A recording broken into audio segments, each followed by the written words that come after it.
Hi, good morning, my dear students. Once again, welcome back to the new episode of Economics. In previous classes, we were discussing about the first chapter of economics, that is natural resources. Okay, and we already studied what is meant by a natural resources. Okay, natural resources are nothing but it is the resources. These are resources gifted by the nature. Okay, whatever things are useful for our human beings, the existence of our life is known as resources. We can see different types of resources in our world, on our earth. For example, air is a good example for natural resources. Okay, all living beings need these natural resources. Like that, we can see water, then soil. Okay, many types of resources we can see on the earth. uh, Air, water, minerals, coal, petroleum, animals and plants are some examples for resources. Okay, so air and water are the basic or essential needs of all living beings. Okay, without that, life is not possible on earth. That is why we call earth as a unique planet. In previous classes we already studied these things. Okay, and moreover, for the well-being or the wellness of our life, nature or the god already gifted us with gifted our earth with lot of kinds of metals and minerals, including gold, silver, petroleum. Okay, many types of metals and minerals we can see. These are given by the nature to maintain a peaceful and happy life on the earth for the uh, welfare of the human beings. Okay, for the well establishment life, to lead a sustainable development of human beings. So we want to take care of all these kinds of natural resources, okay, very wisely and systematically and precisely.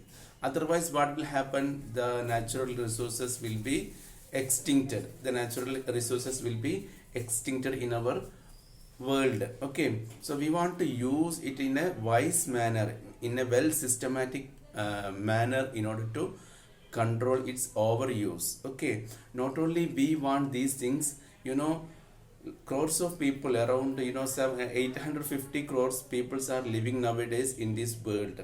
Okay, many generations already passed away, they also used these natural resources, but they never used in a over manner. Okay, they never used in a extreme manner, they used in a optimum manner. Because of our population, industrialization and urbanization, population is increasing day by day by geometric progression, like 1 2 4 8 16 32 64, like that. Okay, whereas natural resources are only growing in a arithmetic progression, like 1 2 3 4, like that. Okay, so we the human beings should know what are the values of natural resources and what will happen, what will be the effect if we are spoiling or damaging these kinds of natural resources. Okay, you see, take the case of water itself. We can see that 70 around 71 percentage of our earth is covered by water. And when we take the whole water bodies, 97 percentage of the water bodies are saline water or salty water, and remaining 3 percentage are pure water. And out of this 3 percentage of pure water, uh, out of this 3 percentage of pure water, 2 percentage of water is in the form of glaciers, and remaining 1 percentage is fit for our human consumption, that we call it as our underground water. Okay, so we want to use these things very logically and systematically and wisely.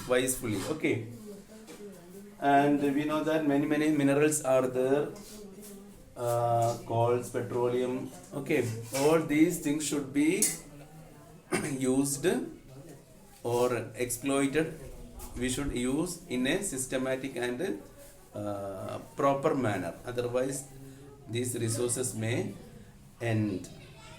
Okay, and we know that soil is very important resource where we are where we are where we are conducting our what livelihood through the agricultural activities, okay, like farming, fishing, okay, many agricultural activities are there.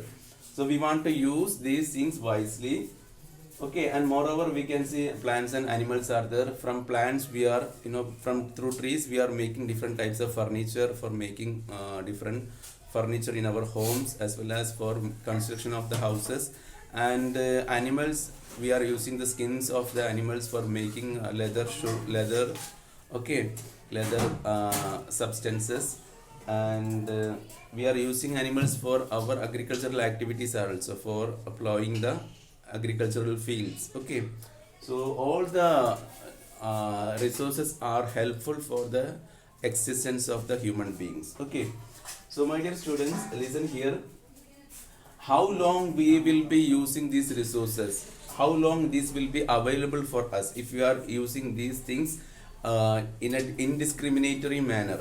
Okay, we want to use the things, the resources in a proper and systematic way. Okay, otherwise these things will be extincted. And we already studied that you know that the resources can be divided into two. One is what, renewable resources, and the second one is non-renewable resources. Renewable resources, for example, rain, water, sunlight, these are renewable resources. Whereas non-renewable resources, we can see petroleum, coal, these are good examples for non-renewable resources. Once we use these things, these resources, what will happen? It will take long time to rebuild. Okay, to form again, it will take long years of time. Okay, so these non-renewable resources are very precious and very important resources for the existence of the life. For example, gold, coal, petroleum, like these things. Okay, the value of the gold nowadays, day by day the value of the gold is increasing, because its demand is increasing. Day by day, because its availability is decreasing. Okay, and in order to mine the gold mines or the coal mines, it is very difficult. It need a huge human resource, or a human task is needed. Okay, so that is why these resources has high value or demand in the world. Okay, so my dear students, the main reasons for the demands of the resources are, one is the population, the number of human beings on the earth. Okay, and we know that within India, when we take the case of India, we can see that around 128 crore peoples are there in India itself. Okay, and urbanization, day by day, villages are turning into cities, and people are migrating from villages to towns for getting job or employment. Okay, and unemployment is also a big problem in rural areas, and that is why they are migrating to the urban regions along with their family or single. Okay, anyhow, the density of the population is increasing in the urban region, and as a part of competition, developed countries are running behind competition in industrial areas. Okay, in the technological areas or technological domains. Okay, so our world is traveling in a fast manner. Okay, tight competition. The life is very busy, and these are the reasons why the resources are diminishing or decreasing in our earth. Okay, and so we want to control the population, as well as we want to use the resources in a wise manner. Okay, in a logical manner. Okay, and when we come to the resources, some resources can be reused or reproduced, or we can reduce the usages. Okay, in order to achieve a sustainable development for our life, we want to follow a 3R system. Okay, we already know these things. 3R means one R is for reuse, second R is reduce, and third one is reproduce. Okay, or recycle.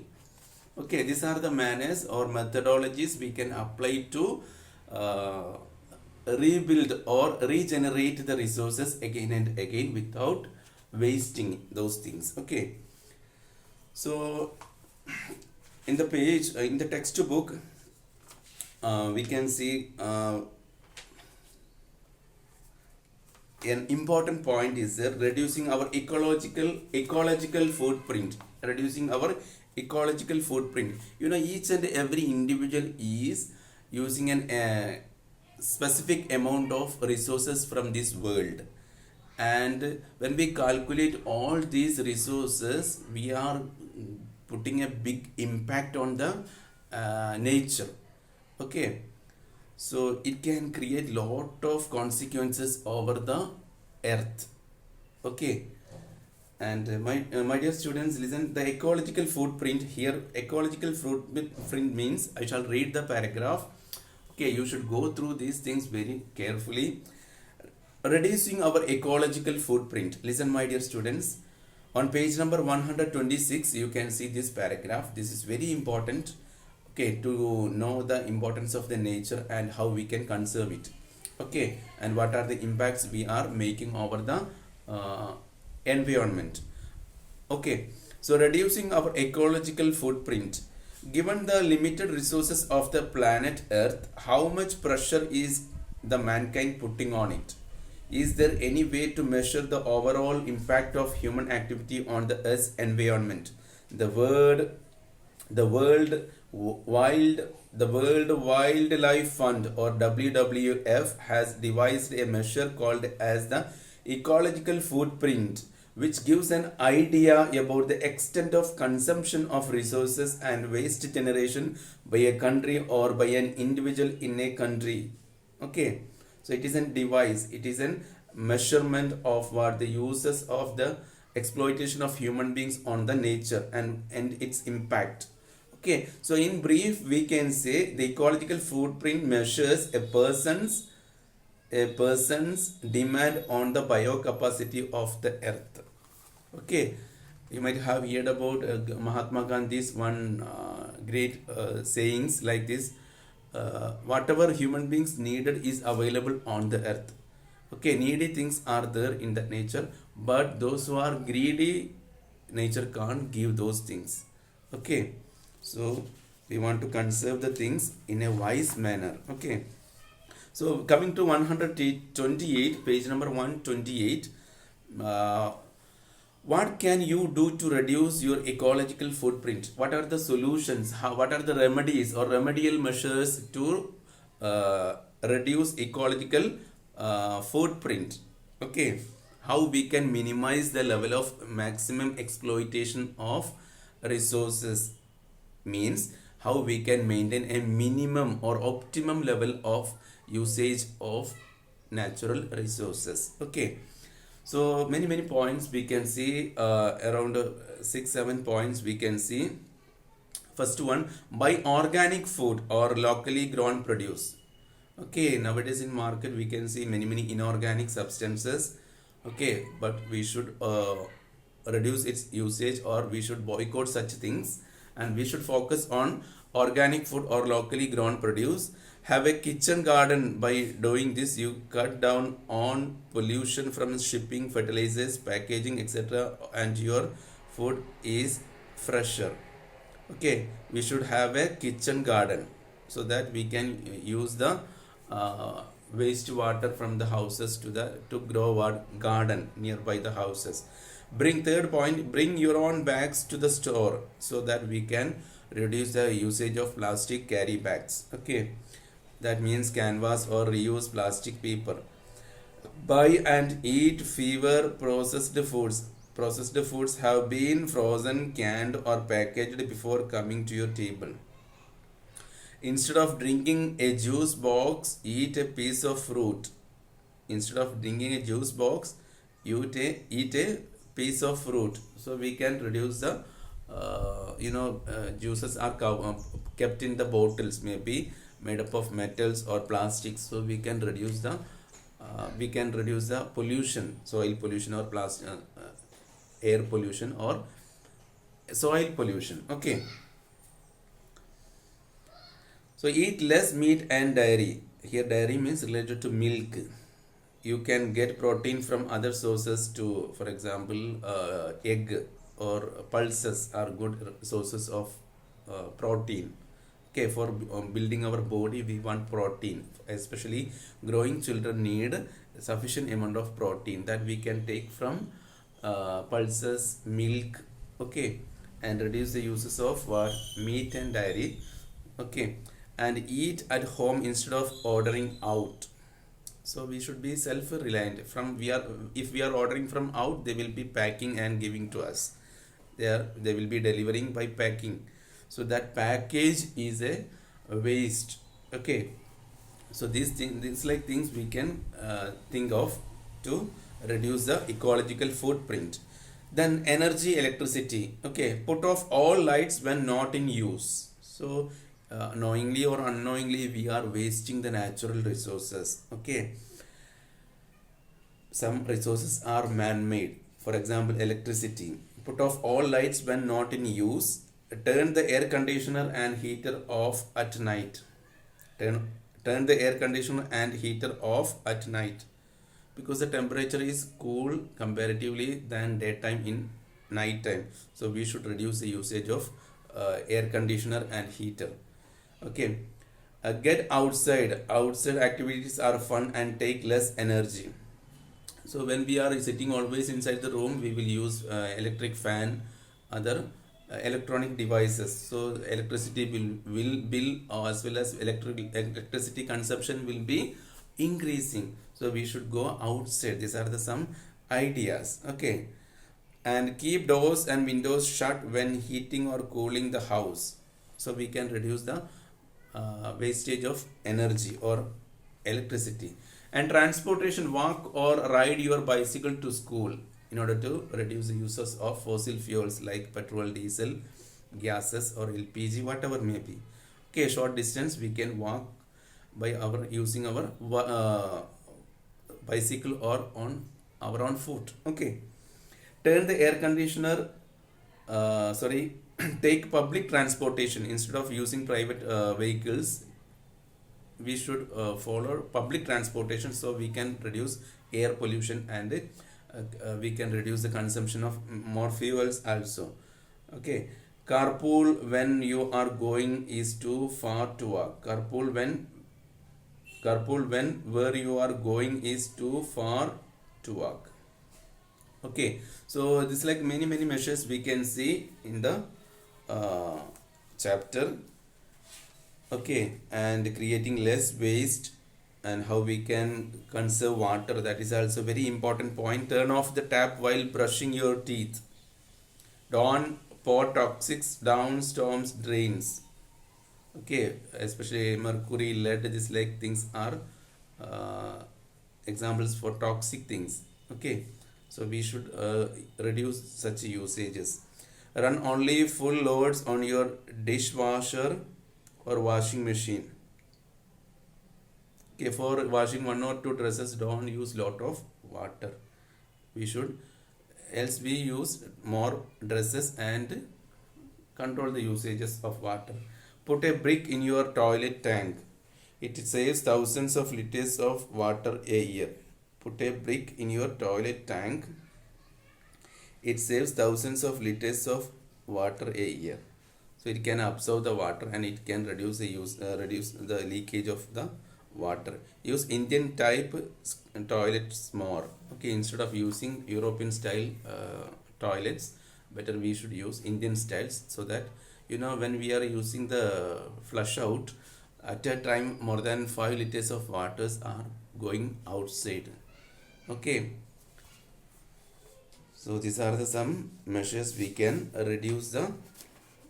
conserve the natural resources. I hope you understood this chapter and read and moreover I shall sending you related videos. Okay, take care, have a nice day, thank you.